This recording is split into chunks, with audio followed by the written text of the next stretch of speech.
আলাইকুম, কেমন আছেন সবাই? আশা করি আল্লাহর রহমতে সকলে ভালো আছেন।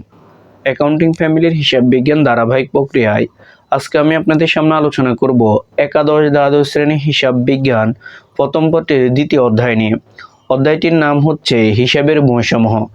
এই অধ্যায় থেকে আজকে আলোচনা করব ঢাকা বোর্ড 2025 সালে আমাদের যে সৃজনশীল প্রশ্নটি এসেছিল এই অধ্যায় থেকে সেটি নিয়ে। ঢাকা বোর্ড 2025 সালে আমাদের এই অধ্যায় থেকে 3টি সৃজনশীল প্রশ্ন আসে। তো আজকে আমি আপনাদের সামনে 7 নাম্বার যে সৃজনশীল প্রশ্নটি এই অধ্যায় থেকে এসেছিল সেটি সমাধান করে দেব। সকলেই প্রশ্নটির সাথে রাখেন এবং আমি আপনাদেরকে প্রশ্নটি স্ক্রিনে দিয়ে দেব। দেখেন, আমাদের ঢাকা বোর্ড 2025 সালে 7 নাম্বার যে সৃজনশীল প্রশ্ন ছিল সেখানে বলছে 2024 সালের এপ্রিল মাসে মেসার্স সোনালী ট্রেডিং এর সংগঠিত লেনদেনগুলো নিম্নরূপ, এটি বলছে। তো এটি এখন আমি আপনাদেরকে সমাধান করব। দেখেন, এখানে আমাদের যে প্রথমত আপনারা যে কাজটি করবেন সেটি হচ্ছে আপনাদের এই অধ্যায় থেকে কোন ধরনের সৃজনশীল প্রশ্নগুলো আসে আপনারা বেশি বেশি প্রশ্ন অ্যানালাইসিস করবেন। তাহলে আপনারা বুঝতে পারবেন যে কি ধরনের এমসিকিউ আর কি ধরনের প্রশ্ন আপনাদের এখান থেকে আসবে। তো লিখিত প্রশ্নের ভিতরে আজকে আমি যে প্রশ্নটি সমাধান করে দিব, এই প্রশ্নটি আপনাদের অবশ্যই পরীক্ষায় আসার সম্ভাবনা সবচেয়ে বেশি। কারণ আপনাদের এই অঙ্কের ভিতরে আছে নগদ প্রাপ্তি জাবেদা এবং 3 ঘর নগদান বই কিভাবে প্রস্তুত করে সেটি। তো এই বিষয়টি একটু ভালোভাবে বোঝার জন্য চেষ্টা করেন। আশা করি আপনারা খুব সহজেই এই অধ্যায় থেকে প্রশ্ন সমাধান করতে পারবেন। দেখেন, এখন আমি প্রশ্নটি পড়ব, অবশ্যই আপনারা প্রশ্নটি সাথে রাখেন। এখানে বলছে 2024 সালের এপ্রিল মাসে মেসার্স সোনালী ট্রেডিং এর সংগঠিত লেনদেনগুলো নিম্নরূপ। 24 এপ্রিলের 1 তারিখে বলছে নগদ 90,000 টাকা ও 1,50,000 টাকা ব্যাংকে জমা নিয়ে ব্যবসা আরম্ভ করা হলো, অর্থাৎ ব্যবসার শুরুর দিন এগুলো নিয়ে এসছে। 5 তারিখে বলছে মণিহারি ক্রয় 500 টাকা। 10 তারিখে বলছে পণ্য বিক্রয় 80,000 টাকা, যার 50% নগদে। এরপরে 12 তারিখ বলছে ব্যাংক হতে অফিসের জন্য 20,000 টাকা এবং ব্যক্তিগত প্রয়োজনে 10,000 টাকা উত্তোলন করা হলো। এরপর 18 তারিখে বলছে ব্যবসায়ের প্রয়োজনে মালিক কর্তৃক নগদ আনায়ন 40,000 টাকা। এরপরে 20 তারিখে বলছে ব্যাংকে জমা দেওয়া হলো 30,000 টাকা। 22 এপ্রিল বলছে চেকের মাধ্যমে বিজ্ঞাপন খরচ প্রদান 500 টাকা। 27 এপ্রিল বলছে জনাব নিলয় হতে 20,000 টাকা পাওনা 5% বাট্টায় আদায় করা হলো। এরপরে 29 তারিখ বলছে ব্যাংক হতে সুদ মঞ্জুর 500 টাকা। ক নম্বর সৃজনশীলে বলছে বাট্টার পরিমাণ নির্ণয় করো, বলছে এপ্রিলে 27 তারিখের লেনদেন হতে। এরপরে খ নম্বরে বলছে 1 তারিখের লেনদেন ব্যতীত অন্যান্য নগদ প্রাপ্তি সংশ্লিষ্ট লেনদেন ধারা নগদ প্রাপ্তি জাবেদা প্রস্তুত করো। এরপরে গ নম্বর বলছে 1, 5, 12, 22 ও 27 তারিখের লেনদেনগুলো নিয়ে একখানি 3 ঘর নগদান বই প্রস্তুত করো। এই ছিল প্রশ্নের ধরন। এখন আমি আপনাদেরকে ক, খ, গ তিনটি কি করব, সমাধান করে দেব। তো এখানে ক নম্বরে আমাদেরকে বলছে কি যে বাট্টার পরিমাণ নির্ণয় করা, আর ব্র্যাকেটে বলছে যে 27 তারিখের লেনদেন হতে। তো 27 তারিখে কি বলছে দেখেন, বলছে জনাব নিলয় হতে 20,000 টাকা পাওনা 5% বাট্টায় আদায় করা হলো। তো দেখেন এখানে আমরা এখানে লিখে নিব বাট্টার পরিমাণ।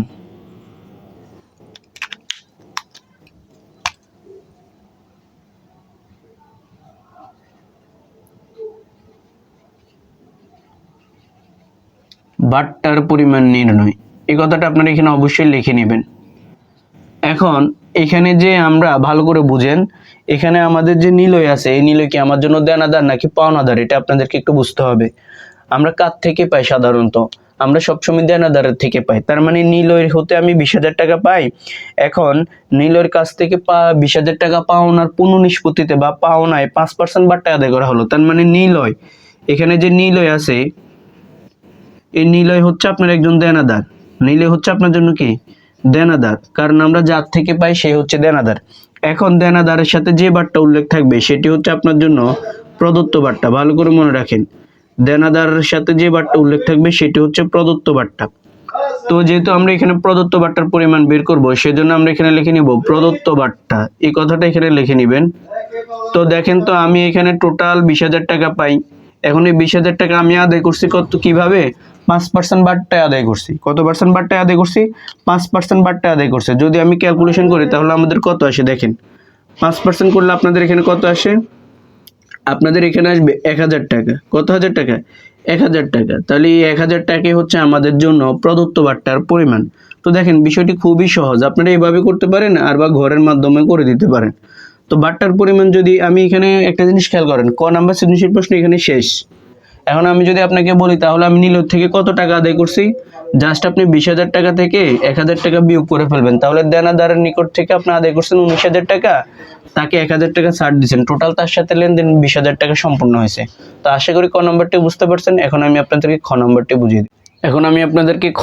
বুঝিয়ে দিই। এখানে খ নম্বর আমাদেরকে বলছে 1 তারিখের লেনদেন ব্যতীত অন্যান্য নগদ প্রাপ্ত সংশ্লিষ্ট লেনদেন দ্বারা নগদ প্রাপ্তি জাবেদা প্রস্তুত করো। নগদ প্রাপ্তি জাবেদা, দেখেন নগদ প্রাপ্তি এবং নগদ প্রদান জাবেদা এই দুইটি বিষয় আমাদের জন্য খুবই গুরুত্বপূর্ণ, কারণ এখান থেকে আমাদের পরীক্ষায় প্রশ্ন আসবে।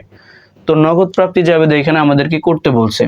আমি আগে বলি যে নগদ প্রাপ্তি জাবেদার ভিতরে কোনগুলো আসবে। মনে রাখবেন, নগদ প্রাপ্তি জাবেদার ভিতরে ওই এন্ট্রিগুলো আসবে যে এন্ট্রিগুলোর মাধ্যমে আপনি নগদে বা চেকে আপনি টাকা পাবেন, সেগুলো আসবে।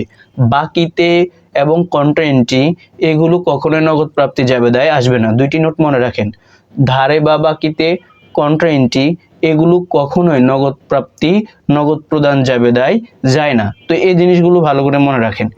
এবং নগদ প্রাপ্তি জাবেদার ভিতরে শুধুমাত্র আপনি নগদে এবং চেকে যদি টাকা পান তাহলে এটি আসবে নগদ প্রাপ্তি জাবেদায়, আর নগদে বা চেকে যদি টাকা দিয়ে দেন তাহলে চলে যাবে নগদ প্রদান জাবেদায়। এখন অনেকেরই প্রশ্ন হচ্ছে যে চেকের মাধ্যমে টাকা পেলে এখানে ব্যাংকের জন্য আমি ঘর করিনি কেন, এটা একটু পরে আমি বুঝিয়ে দিচ্ছি। দেখেন, এখানে আগে দিয়ে আমাদেরকে বুঝতে হবে যে নগদ প্রাপ্তি জাবেদার ঘরটা আমরা কিভাবে করতে পারি। তা আমরা অনেকে সাধারণত এটি মুখস্থ করি, মুখস্থর কোনো কিছু না। দেখেন এখানে হচ্ছে তারিখ, ক্রেডিট হিসাব খাত। এখন আমি এখানে ক্রেডিট কেন দিছি, কারণ হচ্ছে আমরা এখানে সবসময় উল্টো দিকের কথাটা লিখবো, আর উল্টো দিকের খাতটা যেহেতু ক্রেডিট দিকে থাকে সেজন্য এখানে ক্রেডিট হিসাব খাতটা লিখে নেব, অঙ্ক করলে বুঝতে পারবেন। সূত্র, নগদ টাকা যেহেতু আমি পাবো সেজন্য নগদ আর ডেবিট, আর নগদ যেদিকে যাবে বাট্টাটাও সেদিকে চলে যাবে, সেজন্য এই বাট্টাটা হয়ে যাবে আমাদের জন্য ডেবিট। এরপর হচ্ছে বিক্রয় করলে আমাদের কি হয়, আয় হয়, আর বিক্রয়ের মাধ্যমে আমরা সবসময় টাকা পাই, সেজন্য বিক্রয় যায় ক্রেডিট দিকে, নগদ আসে ডেবিট দিকে, সেজন্য বিক্রয়টাকে ক্রেডিট দিকে নিয়ে যাব।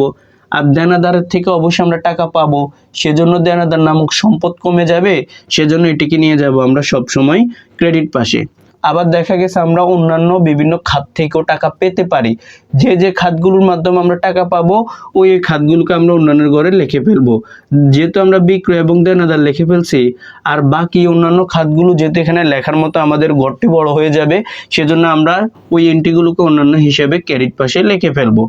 দেখেন, এখন আমাদের প্রশ্নটি সমাধান করতে গেলে আমাদের বলছে 1 তারিখে লেনদেন বাদে, তাহলে আমাদের আছে 5 তারিখ। দেখেন আপনি 5 তারিখে মণিহারি ক্রয় করছেন, মণিহারি ক্রয় করলে কি টাকা আসে না যায়, অবশ্যই টাকা চলে যায়, তার মানে এটি এখানে আসবে না। এরপরে 10 তারিখে বলছে পণ্য বিক্রয়। আচ্ছা, বিক্রয় করলে এখানে আবার কি বলছে দেখেন, পণ্য বিক্রয় 80,000 টাকা, যার 50% নগদে, তার মানে আপনি বিক্রয় করে নগদে 50% পাইছেন, তাহলে আপনার কাছে অবশ্যই নগদ টাকা আসছে, সেজন্য আমরা এন্ট্রিটাকে এখানে নিয়ে আসতে পারবো। তা আমরা এখানে প্রথমে লিখে নিব 2024, আর এখানে লিখে নিব এপ্রিলের 1 তারিখ, এখানে এপ্রিলের হচ্ছে 10 তারিখ 10 তারিখ আমরা এখানে লিখে নিব। তা আমি এখানে যেহেতু নগদে বিক্রয় করছি, তাহলে জাবেদাটা কি হবে আমাদের, নগদান হিসাব ডেবিট, বিক্রয় হিসাব ক্রেডিট। তো আমরা এখানে লিখে নিব বিক্রয় হিসাব। দেখেন, এই যে বিক্রয় হিসাবটা আমাদের ক্রেডিট দিকে যাবে, কারণ বিক্রয় করলে আমাদের কি হবে, আয় হবে, আর নগদ যাবে ডেবিট দিকে। তো দেখেন তো এখানে উল্টো দিকের খাত কি আছে, বিক্রয় হিসাব, আর বিক্রয় হিসাব যেহেতু ক্রেডিট দিকে সেজন্য আমরা এখানে লিখে নিছি ক্রেডিট হিসাব খাত, অর্থাৎ উল্টো দিকের কথাটা আমরা এখানে লিখে নেব। তো এখানে দেখেন আমি 80,000 টাকার পণ্য বিক্রয় করছি, 80,000 টাকার পণ্য বিক্রয় করছি, 50% নগদে পাইছি, তাহলে 50% কত আসবে, 40,000 টাকা। এই 40,000 টাকা নগদে পাইলাম, তাহলে নগদে আসবে 40,000 টাকা নগদের ঘরে ডেবিট দিকে, আর বিক্রয় করে আমি 40,000 টাকা এখন পেয়েছি, তাহলে আমরা বিক্রয় ঘরে লিখে নিব কত, 40,000 টাকা। ঠিক আছে, আশা করি এতটুকু পর্যন্ত বুঝতে পারছেন। এই এন্ট্রিটা কিন্তু আর অন্যান্য ঘরে যাবে না, কারণ হচ্ছে যেহেতু বিক্রয়ের জন্য আমি ঘর করে ফেলছি, সেজন্য এটা বিক্রয়ের ঘরে চলে যাবে। এরপরে দেখেন আমাদের কত তারিখ আছে, 12 তারিখ, খুবই গুরুত্বপূর্ণ একটি এন্ট্রি। 12 তারিখে বলছে ব্যাংক হতে অফিসের জন্য 20,000 টাকা এবং ব্যক্তিগত প্রয়োজনে 10,000 টাকা উত্তোলন করা হলো। এই যে 12 তারিখে আমি 20,000 টাকা অফিসের জন্য উত্তোলন করছি, এটা জাবেদা কি, দেখেন এটা জাবেদা হচ্ছে নগদান হিসাব ডেবিট, নগদান ডেবিট, আর ব্যাংক হচ্ছে ক্রেডিট। তাহলে এই এন্ট্রিটা হচ্ছে কন্ট্রা এন্ট্রি। এন্ট্রিটা কি, কন্ট্রা এন্ট্রি, যাকে আমরা সি বা ক দ্বারা প্রকাশ করি। আর কন্ট্রা এন্ট্রি কখনোই নগদ প্রাপ্তি নগদ প্রদান জাবেদায় যাবে না। এরপরে এখানে আরেকটা জিনিস বলছে, ব্যক্তিগত প্রয়োজনে 10,000 টাকা উত্তোলন করা হলো। আচ্ছা, আমি ব্যক্তিগত প্রয়োজনে উত্তোলন করছি, উত্তোলন করাতে আমার ব্যাংকের সম্পদ কমে গেছে, তাহলে ব্যাংক যাবে ক্রেডিট দিকে, আর উত্তোলন হিসাব ডেবিট, তাহলে এটা যাবে নগদ প্রদান যাবে দেয়, এটা নগদ প্রাপ্তি যাবে দেয় আসবে না, কারণ এখান থেকে টাকা চলে গেছে। এরপরে দেখেন 18 তারিখ বলছে, ব্যবসায়ের প্রয়োজনে মালিক কর্তৃক নগদে আনায়ন 40,000 টাকা। তো আমি ব্যবসায়ী প্রতিষ্ঠানে নগদে টাকা আনছি, তাহলে আমার ব্যবসায়ী প্রতিষ্ঠানে অবশ্যই নগদ প্রাপ্তির আগমন ঘটছে, তাহলে আমরা এখানে লিখে নিব 18 তারিখ। আর উল্টো দিকের কথাটা রেখে নিব মূলধন হিসাব, কারণ যেহেতু ব্যবসায়ী প্রতিষ্ঠানে মালিক দিয়েছে, কে দিয়েছে? মালিক। তো আমরা এখানে মূলধন হিসাব কথাটা লিখে নিব। আর মালিক দিয়েছে কত? এখানে যে 20,000 টাকা, সরি এখানে মালিক দিয়েছে কত? 18 তারিখ। ব্যবসায়ের প্রয়োজনে মালিক কর্তৃক নগদে আনায়ন 40,000 টাকা, তাহলে এই 40,000 টাকা আমরা নগদের ঘরে লিখে ফেলবো। আর দেখেন তো এখানে যেহেতু মালিক দিয়েছে, তার মানে এটা মূলধন। আমি কি মূলধনের জন্য এখানে কোনো ঘর করছি? না। তাহলে যার জন্য কোনো ঘর নেই তার জন্য অন্যান্য ঘর আছে, তো আমরা এখানে 40,000 টাকা অন্যান্য ঘরে লিখে ফেলবো। আশা করি বুঝতে পারছেন। এরপরে দেখেন আপনাদের আছে এখানে এই 18 পরে 20 তারিখ ব্যাংকে জমা দেওয়া হলো 30,000 টাকা, তাহলে জাবেদা কি হবে? ব্যাংক হিসাব ডেবিট, নগদান হিসাব ক্রেডিট। জাস্ট এই জাবেদার উল্টা হবে, যে এখানে হবে ব্যাংকটা ডেবিট হবে, এই ব্যাংকটা এখানে ডেবিট হবে, আর ওইটি হয়ে যাবে ক্রেডিট দিকে। জাবেদা এটি হবে আপনাদের কত তারিখে? 20 তারিখে। তাহলে দেখেন তো ঘুরে ফিরে এখানে নগদের বিপরীতে ব্যাংক আছে, আবার ব্যাংকের বিপরীতে নগদ আছে, তার মানে এইটাও কন্ট্রা এন্ট্রি, তার মানে আপনাদের 20 তারিখের এন্ট্রিটাও কন্ট্রা এন্ট্রি, এটিও এখানে আসবে না। এরপরে বলা হচ্ছে দেখেন 22 তারিখে চেকের মাধ্যমে বিজ্ঞাপন খরচ প্রদান, খরচ প্রদান করছে, টাকা চলে গেছে, তাহলে এটা প্রদানে যাবে, নগদ প্রাপ্তি যাবে দেয় আসবে না। এরপরে বলা হচ্ছে আপনাদের 27 তারিখ জনাব নিলয় হতে 20,000 টাকা পাওনা 5% বাট্টায় আদায় করা হলো। আচ্ছা, আপনি একজন দেনাদার নিলয় থেকে আদায় করছেন, আদায় করলে কি টাকা আসে না? আদায় করলে টাকা আসে, পরিশোধ করলে টাকা যায়, তাহলে এই এন্ট্রিটা এখানে চলে আসবে। তো আমরা এখানে লিখে নিব 27 তারিখ। এখানে আপনি লিখে নিতে পারেন দেনাদার হিসাব। কি হিসাব লিখবেন? দেনাদার হিসাব লিখতে পারেন, অথবা ব্যক্তির নামেও হিসাব লেখা যায়, নিলয় হিসাবও আপনি এখানে লিখতে পারেন। তো আমি একজন দেনাদারের নিকট থেকে পাই কত? 20,000 টাকা, তাহলে আমি আদায় করছি কত? আমি ক নম্বরে দেখিয়েছিলাম 19,000 টাকা। টোটাল 20,000 টাকা থেকে 5% বাট্টা ছাড় দিছি, তাহলে আমি তার থেকে আদায় করছি 19,000 টাকা। আর 1,000 টাকা আমি তাকে বাট্টা দিয়েছি, তাহলে এই বাট্টাকে বলা হবে প্রদত্ত বাট্টা। কি বাট্টা? প্রদত্ত বাট্টা। তার মানে ডেবিট দিকে যে বাট্টা থাকে সেটি হচ্ছে প্রদত্ত বাট্টা। তার মানে দেখেন আমি 20,000 টাকা পাই, 1,000 টাকা ছাড় দিছি, তাহলে ওই দেনাদারের সাথে আমার লেনদেন সম্পূর্ণ হয়েছে কত? 20,000 টাকার হয়েছে। আর দেনাদারের জন্য আমি ঘর করছি এখানে 20,000 টাকা, সেজন্য আমরা এখানে ঘর করে ঘরের ভিতরে লিখে ফেলবো 20,000 টাকা, এটি অন্যান্য ঘরে যাবে না। এরপরে দেখেন আপনাদের আছে 29 তারিখ ব্যাংক হতে সুদ মঞ্জুর। ভালো করে বুঝেন, ব্যাংক যদি আমাকে সুদ দেয় তার মানে আমি সুদ পেয়েছি। জাবেদা কি হবে? দেখেন জাবেদা হবে ব্যাংক হিসাব ডেবিট, ব্যাংক হিসাব ডেবিট, আর ব্যাংক সুদ হিসাব ক্রেডিট, ব্যাংক সুদ হিসাব ক্রেডিট হবে। তাহলে দেখেন তো এটা আমার জন্য আয় হয়েছে। কি হয়েছে? আয় হয়েছে। এখন অনেকেরই প্রশ্ন হচ্ছে এটা কি আমাদের নগদ প্রাপ্তি জাবেদা যাবে কিনা? হ্যাঁ যাবে, কারণ আমি এখানে যেহেতু চেকের ব্যাংকের মাধ্যমে টাকা পাইছি। এখন অনেকের প্রশ্ন হচ্ছে যে যেহেতু ব্যাংকের জন্য ঘর করে নাই, তাহলে এটা কেন আসবে এখানে? কারণ ব্যাংক আর নগদ একই কথা হিসাবে আমরা এখানে ধরে নিব। ব্যাংকের মাধ্যমে টাকা আসলেও নগদ প্রাপ্তি যাবে দেয়, আর নগদে টাকা আসলেও নগদ প্রাপ্তি যাবে দেয়, আমরা লিখে নিব। তো আমাদের এখানে আছে কত? 29,000 টাকা। এটি অ্যাডমিশনের সময় ভালোভাবে বুঝতে পারবেন এই বিষয়গুলো কেন। এখন দেখেন এখানে আমরা লিখে নিব ব্যাংক হিসাব, ব্যাংক সুদ। উল্টো দিকের কথা কি ছিল? ব্যাংক সুদ হিসাব। উল্টো দিকের কথা ক্রেডিট দিকে ছিল, ব্যাংক সুদ হিসাবটা আমরা ক্রেডিট হিসাব খাতে করে লিখে ফেলবো। আর ব্যাংকের মাধ্যমে আমি পেয়েছি কত? এখানে সুদ 500, এটাকে নগদের ঘরে লিখে ফেলবো। আর ব্যাংক সুদের জন্য কি কোনো ঘর আছে? না, এটার জন্য অন্যান্য ঘর আছে, সেজন্য অন্যান্য ঘরে আমরা 500 লিখে নিব। দেখেন আর কোনো এন্ট্রি আমাদের এখানে আসবে না, সেজন্য আমরা এখানে এখন কি করব? যোগফল নামাবো। তো আমার এখানে নামালে কত হয়? দেখেন এখানে হবে 99,500, 99,500। এটাকে ক্লোজ করবেন। এরপর এখানে 1,000 টাকা এখানে বসাবেন, এটাকে আপনি এক দাগ দিয়ে ক্লোজ করবেন। এরপরে দেখেন বিক্রয়ের ঘরে কত আছে? 40,000 টাকা, ক্লোজ করবেন। এরপর এখানে আছে 20,000 টাকা, এটা ক্লোজ করবেন। আর এগুলো হচ্ছে 40,500 টাকা, এটা ক্লোজ করবেন। আচ্ছা এখানে 2 দাগ দিয়ে দিবেন, কারণ 3 ঘরে নগদান বইতে আমরা 1 দাগ দিয়ে এটা ক্লোজ করব। তাহলে দেখেন এখন প্রশ্ন হচ্ছে যে কিভাবে বুঝবে এটা সমাধান হয়েছে? এই ডেবিট দিকে এটা যোগ করবেন, আর ক্যারির দিকে 3টা যোগ করে ফেলবেন, তাহলে দেখবেন যে আপনাদের এখানে ফলাফলটা সমান হবে। তো আশা করি আপনারা এই খ নম্বরটিও বুঝতে পারছেন। এখন আমি আপনাদেরকে গ নম্বরটি বুঝিয়ে দিব। এখন আমি আপনাদেরকে সৃজনশীল গ নম্বরটি বুঝিয়ে দিব। এখানে গ নম্বর বলছে আমাদেরকে যে 1, 5, 12, 22 ও 27 তারিখের লেনদেনগুলো নিয়ে একখানি 3 গড়া নগদান বই প্রস্তুত করো। তো আমাদেরকে 3 গড়া নগদান বইয়ের ঘরটি জানতে হবে। এখানে হচ্ছে আপনার কোম্পানির নাম লিখে নেবেন। 3 গড়া নগদান বইয়ের 2টা পক্ষ থাকবে, একটি হচ্ছে ডেবিট পক্ষ আর একটি হচ্ছে ক্রেডিট পক্ষ। তো ডেবিট দিকে আমাদের যেটি আসবে সেটি হচ্ছে দেখেন ডেবিট আর ক্রেডিট, এই 2টি পক্ষ করে নেবেন। এই দিকে আমাদের ঘরগুলো লিখবেন এখানে তারিখ, প্রদান বা বিবরণ। দেখেন এখানে আপনি বিবরণও লিখতে পারেন, প্রদানও লিখতে পারেন। এরপরে 52 নং খ 3 পৃষ্ঠায় নগদ টাকা, ব্যাংক টাকা আর বাট্টা। বাট্টার ঘরটা আগে লিখলেও হয়, শেষে লিখলেও হয়, কোনো সমস্যা নেই। তারিখ, প্রাপ্তি, এখানে আপনি বিবরণও লিখতে পারেন। এরপরে 52 নং খ 3 পৃষ্ঠা নগদ টাকা, ব্যাংক টাকা, বাট্টা।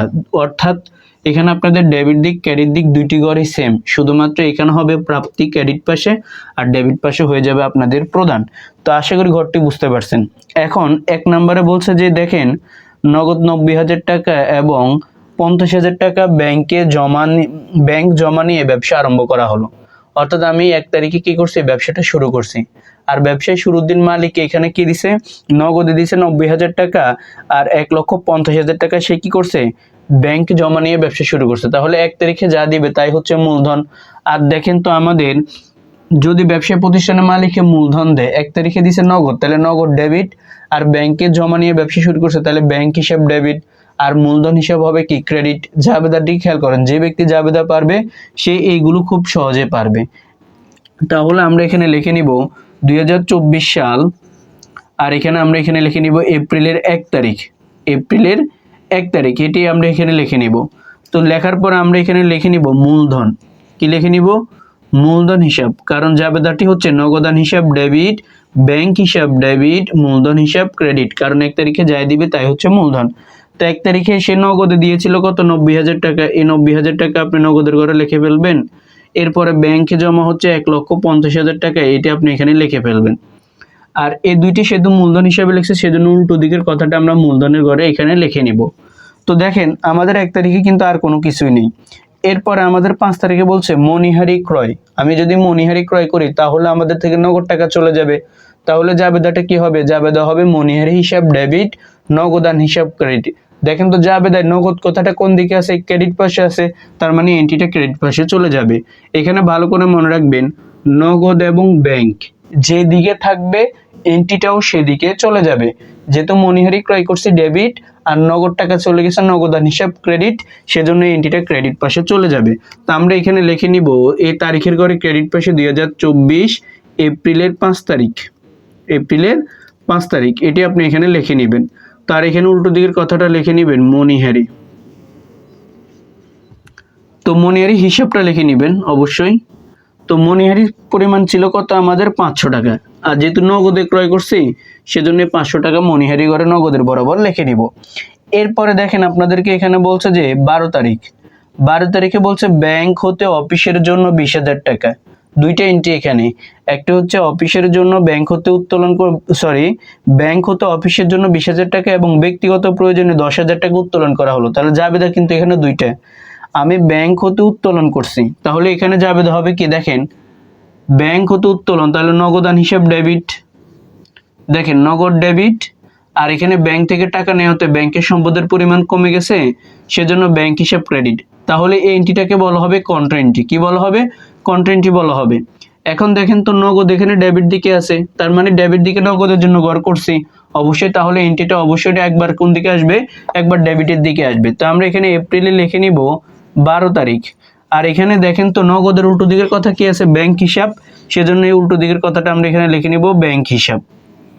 দেখেন এটি লিখে নিব। এখন নগদে কত, নগদে আমরা 20,000 টাকা ব্যাংক থেকে নিয়েছি, তাহলে ডেবিট দিকে নগদের ঘরে আমরা লিখে নিব 20,000 টাকা।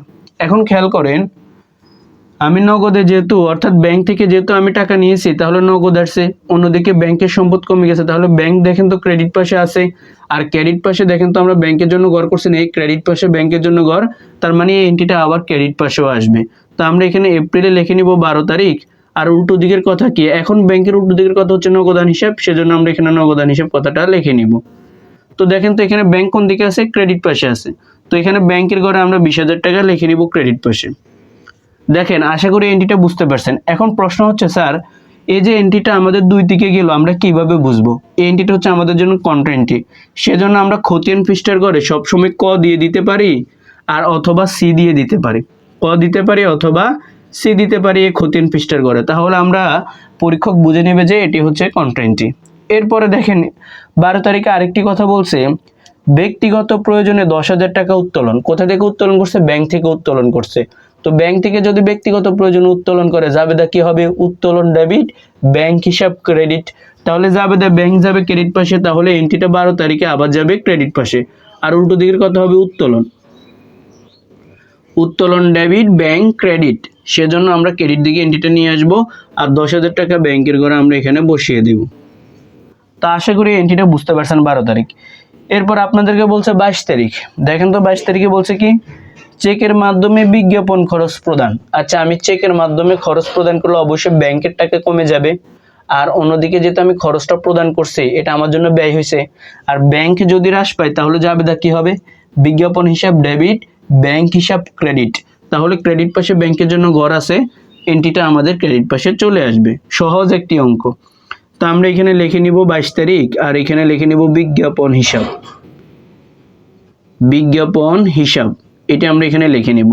যেহেতু আমার ব্যাংকের থেকে চেকের মাধ্যমে আমি বিজ্ঞাপন খরচ প্রদান করছি, তার মানে আমার ব্যাংকের ঘরের টাকা হ্রাস পাবে, সেজন্য ব্যাংকের ঘরে আমরা লিখে নিব এখানে 500 টাকা। এরপরে দেখেন আমাদের 27 তারিখে বলছে কি, 27 তারিখ বলছে তারাই যে এখানে বলছে জনাব নিলয় হতে 20,000 টাকা পাওনা 5% বাট্টায় আদায় করা হলো। আমি নিলয় থেকে টাকা পাই, এখন আমি আদায় করছি, আদায় করলে অবশ্যই আমার কাছে নগদ আসবে, তাহলে নগদান হিসাব ডেবিট আর দেনাদার হিসাব হবে ক্রেডিট। তাহলে আমার অবশ্যই নগদ কোন দিকে আছে? ডেবিট দিকে গড় করছি, নগদের জন্য এন্ট্রিটা চলে আসবে আমাদের ডেবিট দিকে, কারণ আমি এখানে টাকা পেয়েছি। আর উল্টো দিকের কথা লিখে নেবেন নিলয় হিসাব অথবা দেনাদার হিসাব। তো আমরা এখানে লিখে নিব নিলয় হিসাব অথবা দেনাদার হিসাব। আমি এখানে দেনাদার হিসাব লিখে নিছি। এখন আমি তার থেকে 20,000 টাকা পাই, 5% বাট্টায় আদায় করছি, তাহলে আমি তার থেকে নগদে পেয়েছি কত? 19,000 টাকা। আর কত টাকা পাই নাই? 1,000 টাকা। এই 1,000 টাকা আমি তাকে বাট্টা প্রদান করছি, তার মানে এই বাট্টা হচ্ছে প্রদত্ত বাট্টা। কি বাট্টা?